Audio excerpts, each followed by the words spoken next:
आज मज़ेदार सा वेजिटेबल पुलाव तैयार करते हैं जो मिनटों में कम बजट में तैयार होने वाला वेजिटेबल पुलाव।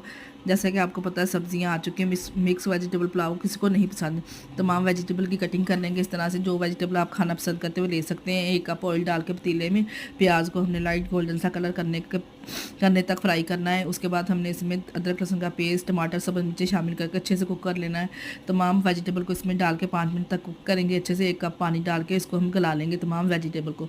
तमाम स्पाइसेस 1 टीस्पून तमाम स्पाइसेस में ऐड करेंगे। घर के मसाले हम ऐड करेंगे। ये हमने खड़े मसाले इसमें ऐड किए हैं, दाल चीनी, कड़ी पत्ता, तमाम सूखे मसाले इसमें ऐड करके पानी ऐड करेंगे। 1.5 किलो चावलों की रेसिपी आप लोगों के साथ शेयर की है।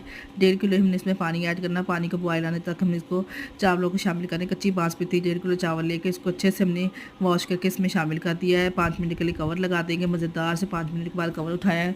वेजिटेबल पुलाव हमारा तैयार है। देखें, सर्व करेंगे। वीडियो को लाइक और शेयर